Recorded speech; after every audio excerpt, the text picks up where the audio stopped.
readers, reviewers, countrymen, lend us your ears.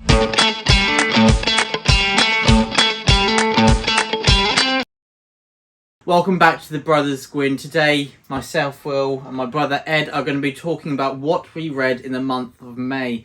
And it was a very good reading month for both of us, and even better for you than me, wasn't it, Ed? Well, I've had lots of spare time. So, I read, let me just check, 11 books and 4,494 pages. And Ed? Very good. I read 15 books with 6,015 pages. So yeah, that is a lot. So today we've got to get through talking about 26 books. 10,000 pages worth, so I think let's just dive straight in. The first one for me, if you saw our mid-month update, was The Viking Way by Neil Price, and this is kind of a dissertation style book on the Viking mindset as well as their relationship with magic and all that kind of stuff. And I really enjoyed it. I really loved it. I was interested to see Neil Price's individual view upon what the Viking society was like, and looking at burials, that kind of stuff. There's lots of amazing pictures in there. So if you want to take an extra deep dive into Viking lore and studies, then this is a good book to go and jump into. Yeah, the ones that we had read by our mid-month update we'll talk about a lot quicker, and if you want to hear a bit more depth about them, then there'll be a link to it. So I read The Hunger of the Gods. I listened to it on Audible because it was released in April, and I thought I have to listen to the Audible to commemorate that release. And I finished it, I think, on the 1st of May. So yeah, it counts as May, even though I read most of the pages before that. But anyway, The Hunger of the Gods, it's just a dose of Norse goodness, isn't it? Yeah. Inspired by Ragnarok, but in its own individual fantasy world. Some awesome ideas. The Tainted are awesome, the Bloodsworn are awesome. Or the author's pretty awesome too. He's pretty cool, isn't he? I've heard anyway. But yeah, The Hunger of the Gods. Try it out if you haven't already. And I was carrying on reading some of the sagas and the Eddas, nice. And here I was carrying on with the saga of the Icelanders, and I read the saga of the people of Vatnsdal, the saga of the people of Laxardal, and then Boli Bolverson's tale, which was, they're all great fun. There's a bit of a love triangle in one. There's another one where someone goes to become a Varangian guard, but yeah, they're so much fun to read. And it's one of them was like basically The Sopranos or Peaky Blinders, but it was like a generational feud that was going on between different families living in Iceland. And yeah, they're just written so fun, matter of fact, straight to the point. There's lots of back history and of some of the characters and all that kind of stuff, and it feels a little bit like you're reading Tolkien's appendices sometimes, that kind of thing. But yeah, so I love that as well. So I'm going to need to read some of them pretty soon. Absolutely. Next up, I have Empire the Vampire by J. Kristoff, and this is a fantasy epic that I absolutely adored. One of my favourite books of the year, possibly my favourite read of the year so far, not counting rereads, and possibly one of my favourite books of all time. Might fit in that list when we do that again. This is just fantastic. It feels so iconic. It's a page turn of a read. It's a chunky one, but you can just blitz through it so easily, and J. Kristoff he's created a masterpiece here. Very nice. And I read The Afghan Campaign by Stephen Pressfield. And this is about Alexander the Great and his campaign taking over Afghanistan, which was not an easy feat. And it was kind of a book that I wanted to read based on helping me with my writing, because I'm writing kind of in a place set similar to the landscape and the geography of Afghanistan. And it was interesting to see how a military campaign unfolded. But Stephen Pressfield just has a very magical, authorial voice. And he captures captures the soul of a soldier fantastically well. And the deeds of battle here were great. Gates of Fire is probably my favourite historical fiction book. And this was obviously not going to be to the same level as that, because that is just like magic, like Lonesome Dove kind of thing. But the Afghan Campaign, it's written so smoothly. There's some amazing scenes, amazing sequences. And it's kind of a character study of what young soldiers especially, do and how they rise up the ranks. So yeah, I really enjoyed it. If you like Alexander the Great or any kind of military campaigns, then go check this out. I think in my review of the mid-month update, I said this is basically the Chain of Dogs section in Dead House Gates, but for the whole book. And also, if you want to check a Stephen Pressfield, read Gates of Fire. We did a video which will also be popping up somewhere, which we really enjoyed talking about, Gates of Fire. And next I have an Audible read. I listened to Shield of Thunder by the David GEMMELL. So this is the second instalment in his Troy series, and it is a very different take on the Trojan retelling. And the first half, I thought it was a bit jarring because we weren't following any of the characters we came to know in the first installment, and so I was a bit jarred by that. I didn't really fall into the story as easy as I usually would with a David Gemmell tale. But then around the halfway mark, we are reintroduced to many of the characters from the first installment, and from then I'd say the second half was absolutely fantastic. So a bit of a contrast there. The first half, it was a bit of a slog, and the second half was absolutely fantastic. I'd still recommend it to anyone wanting a fresh take on the Trojan retelling, because this is very different from what you usually get. Very nice. And the next one I read was R.F. Kuang's The Poppy War. Oh, you loved this, didn't you? I really loved it. This is absolutely fantastic. It just, at the beginning, it was like that young samurai vibes. And I don't know if you've read those, but they're a kind of a YA series by Chris Bradford. Yeah. And there's like 8 of them. And they are honestly some of the best books I've ever read. There's like a whole 7 samurai sequence. There's ninjas. It's basically Shogun, but with a young boy, basically. But it's absolutely fantastic. And this took that as well, where you kind of the main character, Rin, is learning in a school to kind of be this type of person, to be this warrior and be a general. Really, it's a school for people who want to be generals, that kind of thing. But it's great. I mean, if you like Name of the Wind, at university, that kind of style, then you'll really like this. But this, there's loads of martial arts in this. There's some really dark twists as well, and afterwards, and R.F. Kuang makes some really bold decisions, which I really enjoyed. It's a very good character study. And you kind of really get into the psychology behind the main character, which for me is riveting stuff. But yeah, some great characters, amazing set pieces, and it is pretty dark at the end. There is quite a bit of a tonal shift, which kind of knocked me a little bit. I'm glad I read lots of reviews on Goodreads, preparing me for that. But the first half feels like a YA book, and then the second half feels like darker than what Mark Lawrence could even come up with. So there we go. Very nice. I need to read it soon. It's one of those that's just been on the TBR pile for so long. You enjoying your little swingy chair there? Chase said to put some WD-40 on. No, haven't done it yet. Disappointing. But next I have another Audible read, and that is The Maleficent 7 by Cameron Johnston. So yeah, it's really well narrated. It's a really fun story where basically there's a general, and just as they're about to win this huge battle and take over the continent, she leaves. And then 30 or 40 years later, she needs her captains back to face this new threat. And obviously, they're not so happy that she left. And they are all pretty brutal characters, so they're not the best like of Kings friends. of the Wild, but they hate each other. Yeah. Basically Beyond Redemption, then. Yeah, a bit like that. And it is a lot of fun. There's some really great moments. There's more depth to it than I was imagining there would be. There's some quite impactful moments throughout, and there's some awesome characters like the Orc Chieftain. She was awesome. And yeah, I'd definitely recommend this to people. It's really well narrated, it's really well written, it's a very smooth story, and it's a bit of a palate cleanser that I really enjoyed. Very nice. Now, William inspired me a little bit when he said he was going to be reading A Game of Thrones for the first time, so I thought I would pip him to the post and read it again. I read this when I was probably about 16, just after I'd watched, I think, the first 3 or 4 seasons of the show, and I enjoyed it. I didn't love it. I think I was very hooked on the show. And I still am, really. I still love, those first 5 or 6 seasons of Game of Thrones are still some of the best TV you could watch. And we've started watching Game of Thrones, haven't we? We have. This month. And do you know what? It's actually, the first few episodes are a little bit iffy, aren't they? But, yeah. But it does get into its stride. But yeah, so it's great being back in Westeros. Tyrion is the MVP here, isn't he? I just absolutely love Jon Snow. He's such a great character.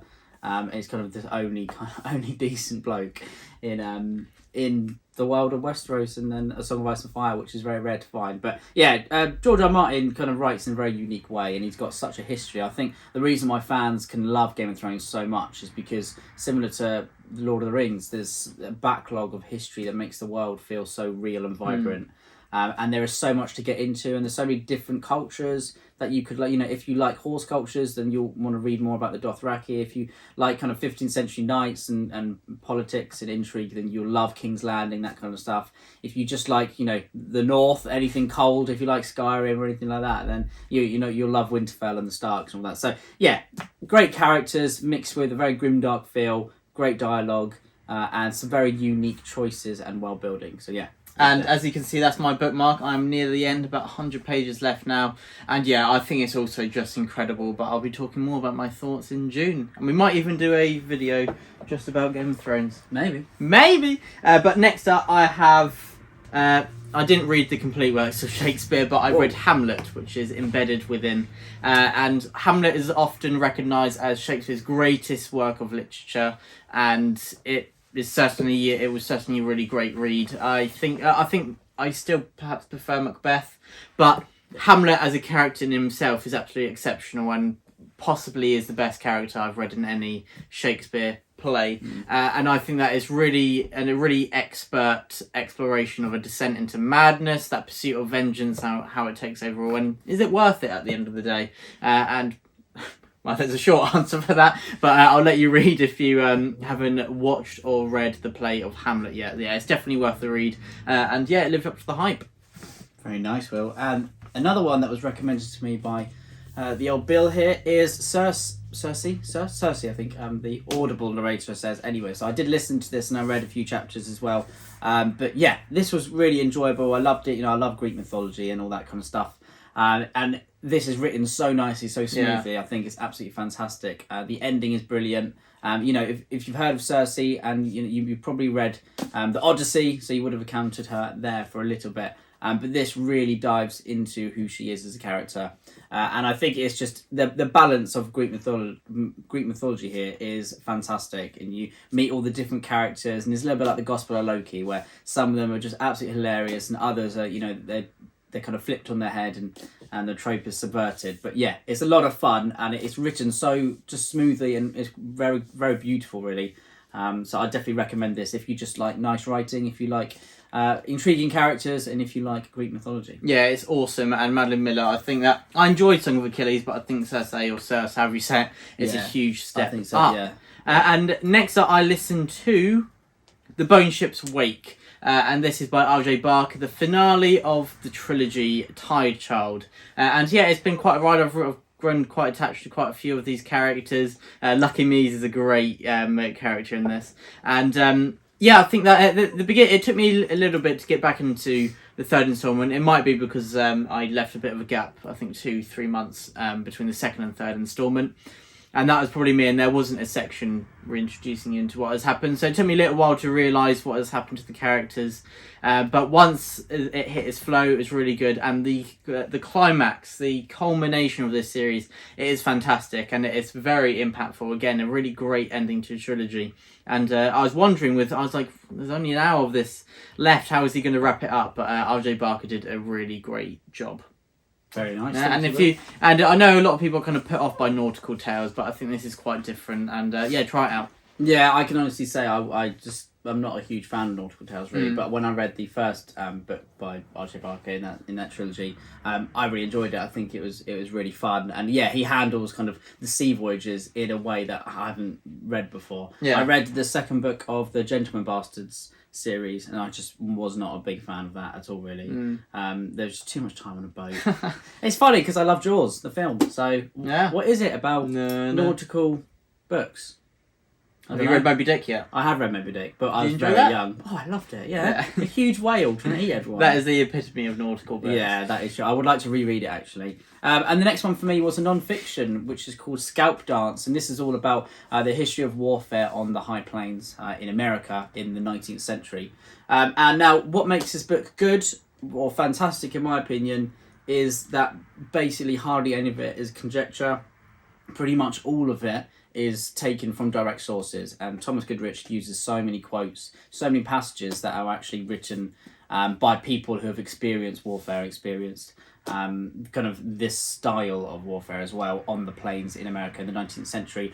Obviously, with this kind of thing, that you're only going to have kind of one side's view upon it, because the Native American cultures didn't write anything down, they didn't record anything, and obviously there weren't people going around interviewing them until very late in the 19th century and early into the 20th century. So you don't really get the true depth from the other side as well, but as good as it gets really from what we know through written sources. But it's fascinating, it's dark, bloody and brutal. I mean, it's a horrific time period, but it's one that fascinates me enormously.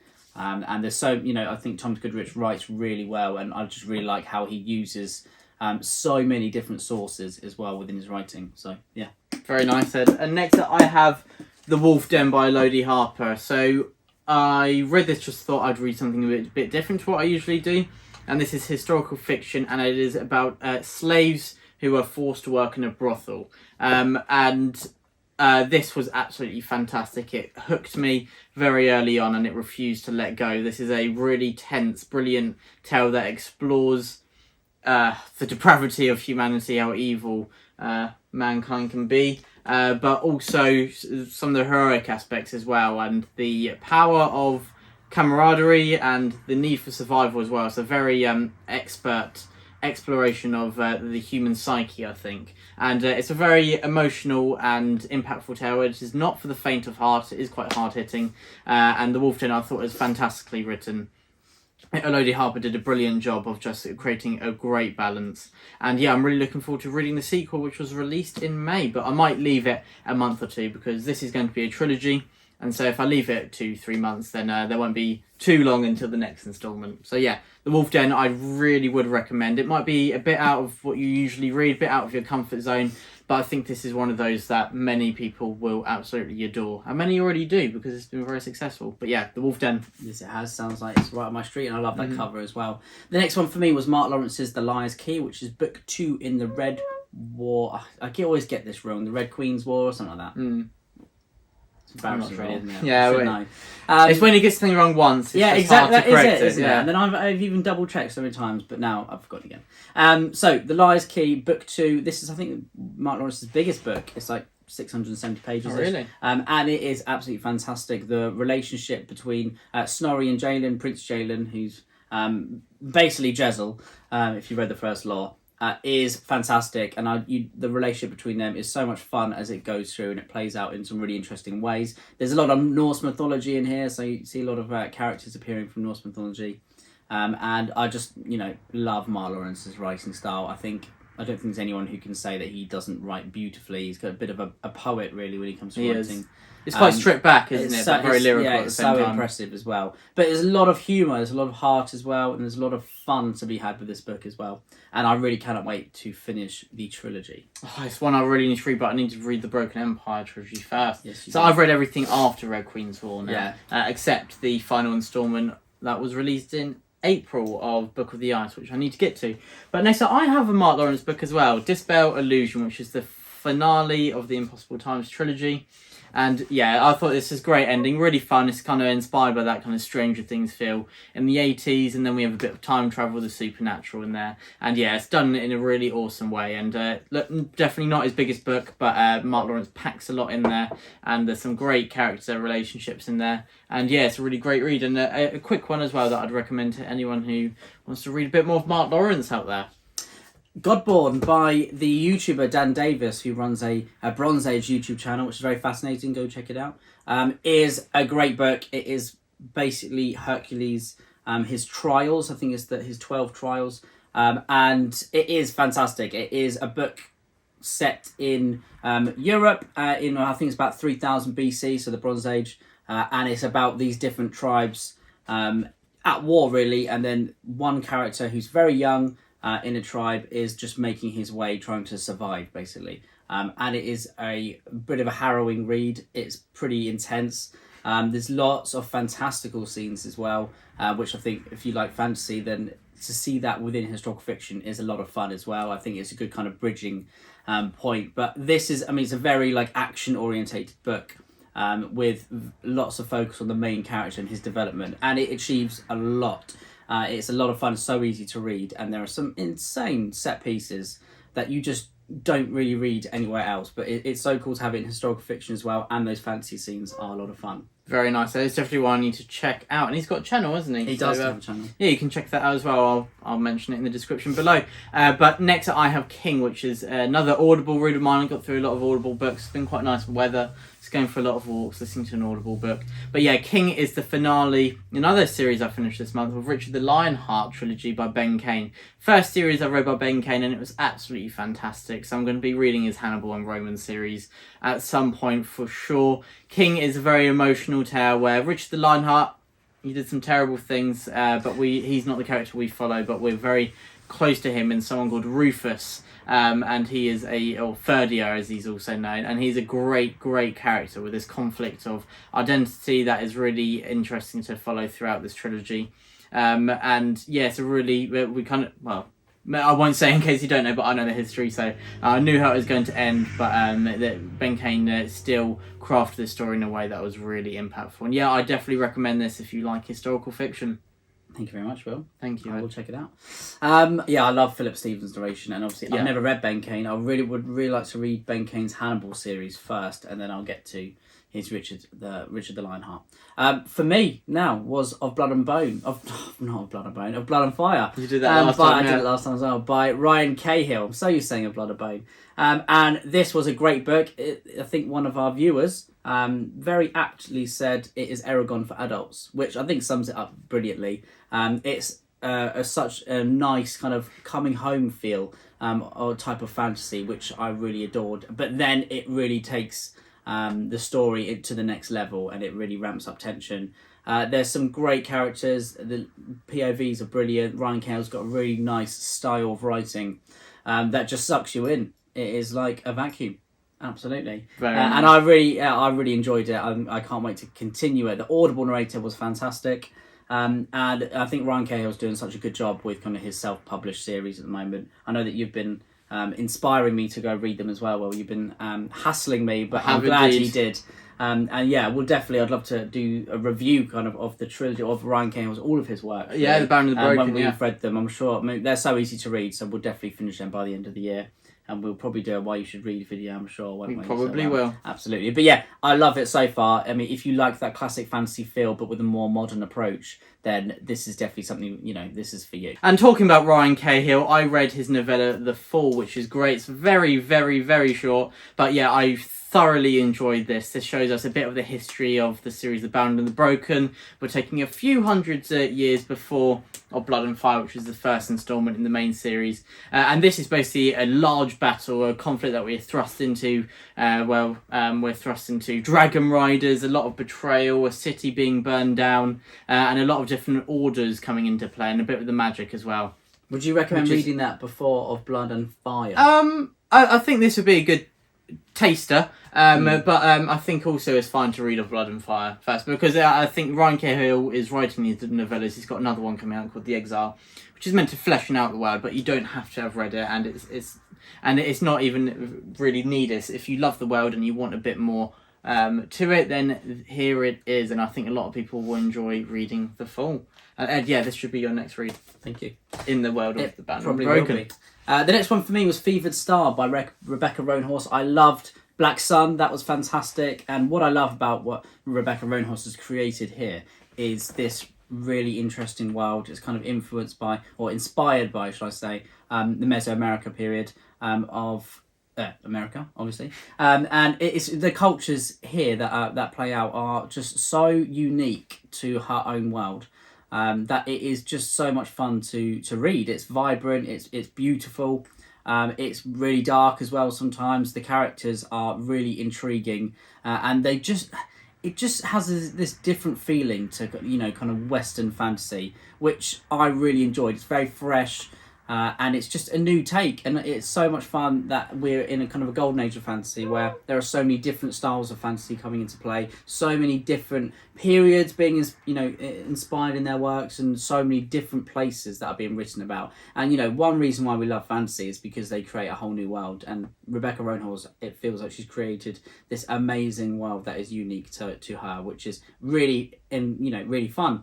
Also, the characters, their arcs are fantastic. This felt like a book that is really setting up book 3, which obviously that's the book 2's job, so of course it kind of goes without saying, doesn't it? I think it does a really good job because it's ramped up all of the tension. It's like the middle act of a film, isn't it, that you want it to really it builds on what the first third does so well, and then it just ramps up tension, so when it gets to book 3, I'm sure it's going to blow us all away. And I'm going to be pilfering you a copy of Black Sun, which is up there pretty soon to read that.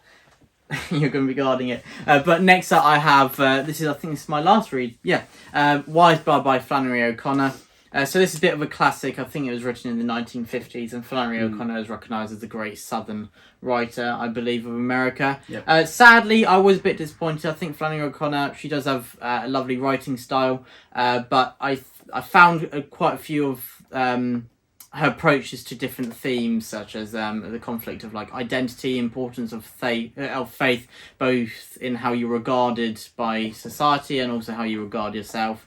And it's kind of a lot about those social pressures. I thought the way she approached some of these wasn't as subtle as I would have liked, so it made it a bit jarring to me. But it was still worth the read, and I probably will try other stuff by Flannery O'Connor out at some point. But sadly, this did not click with me. Yeah, there's a great writer's voice there, isn't there? Yeah, but you can. I agree that the themes that are mentioned are just a little bit too in your face. And Yeah. I feel, I'd rather kind of read between the lines than have the lines shoved. Yeah, it's a show not tell, and I Yeah. think you can tell she's got a masterful grip on the language, but perhaps not done in a way that clicked with me. It might click with other people, and I think it has clicked with a lot of people before, so I think I'm the odd one out here. I listened to Joseph Marshall III's To You We Shall Return, and it is, if you watch the channel regularly, you know that I really like kind of Native American history as well, and I think Joseph Marshall is one of my favourite authors in this. He's part of the Lakota tribe, the Oglala, and he narrates his own books, so it kind of gives that and just another level where I really enjoy listening to books as well.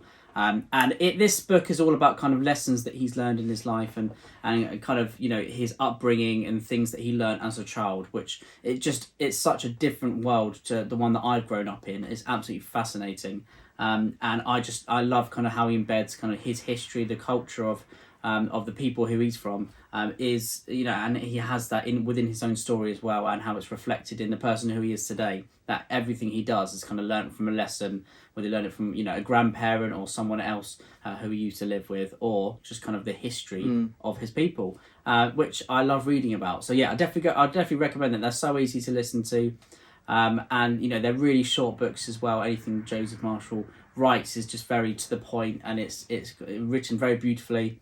I'd recommend it to pretty much everyone. It sounds like a very interesting book. Yeah, it's very inspiring. Very nice, very nice. And next, I didn't read this, but it arrived, so I want to show it off. Last Argument of Kings. This is the Broken Binding special edition of the third instalment in the First Lord trilogy. So now the series is complete, and look at those sprayed edges. And then look, we've got some lovely design inside here. Lovely.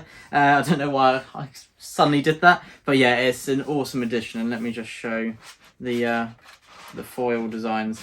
Look at that as well. And on the side it says you can never have too many knives, which is awesome. But so that is the special edition of the Last Argument of Kings. Yeah, Broken Binding have done such a good job with those. They're absolutely beautiful. And for someone's dream of, I didn't read Joe Abercrombie when he came out, so having my own The Blade itself hard cover, you're right there, Will. Yeah, give me a second. Was always something I just thought I couldn't attain, but now I do. So it's amazing.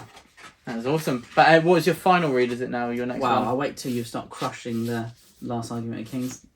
Nothing was damaged. The last one for me was Fire from Heaven by Mary Renault, and this is a historical fiction based on Alexander the Great, so I read a couple of Alexander books, and this to me is kind of the original Song of Achilles. This is what Song of Achilles should have been, I think, where it takes the relationship between the characters and it makes them feel so real, and it's focused on one character, Alexander, growing up. He's a very young boy when we meet him, and then he has just ascended to the throne in the last few pages. And if you know anything about Philip of Macedon, his father, and then Alexander the Great's mother, that is kind of essentially a divorced background, and Alexander was being pulled in two different directions.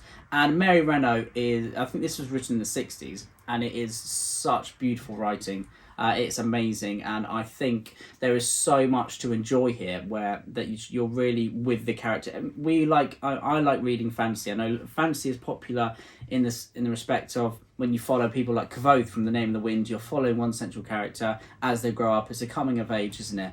And fantasy does that so well. Historical fiction, I haven't read too much of coming of age, but Alexander the Great's story is so unique and fascinating. She's painted him not to be the crazy psychotic killer maniac that really he probably was in real life, but she's written who he could have been. Basically, you know, Hector. If we think of what Homer wrote about Hector, the honourable and godlike Hector. That's kind of like who Alexander the Great is, what he's written like, which I really liked because you really get behind him and you do see the way he's being pulled in 2 different directions. He loves his mother. He doesn't really like his father when he's young, but as he gets older, they have more and more in common, especially with their military backgrounds. And yeah, it's great. There's some same-sex relationships as well, and I really enjoyed reading kind of their relationships because it's very different to what kind of I read in other things as well. And I what think you expected. yeah, exactly. They're painted so well. It's you know, beautifully written, and you cannot help but just love these characters, and you just want them to succeed and survive. And I'm sure by the end of the trilogy that they're not going to. But yeah, we'll find spoiler out. alert. Yeah, exactly. But yeah, so that is all the books we read, and we hit a few landmarks on the channel as well. We hit 3,000 subscribers, which was awesome, and we hit 100,000 views as well, which was really great. Thank you, we had a very busy month in May. At the end of it, we kind of tailed off. We were really busy, so didn't do as many videos. But thank you to everyone who has been watching throughout May and watching this video now.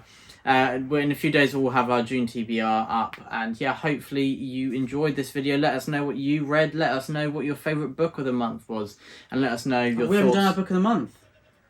We should do that, shouldn't we? Oh, we should do that. Okay, well, my book of the month this month was R.F. Kuang's The Poppy War. I just loved it so much. I think it was so much fun. And it was an intense read, and that is why it's book of the month for me. And we don't include rereads in our book of the month. That's so true. Hunger of the Gods is excluded, so I think I have to pick Empire the Vampire here.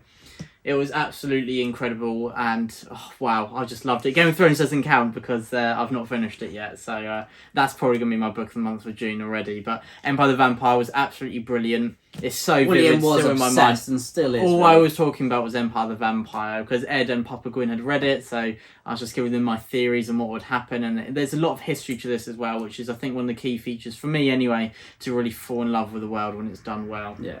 So yeah, that's the book of the month. And so yeah, I think that is everything for today. Is there anything to add, Ed? Truth and Courage from the Brothers Gwynne. The Brothers Gwynne.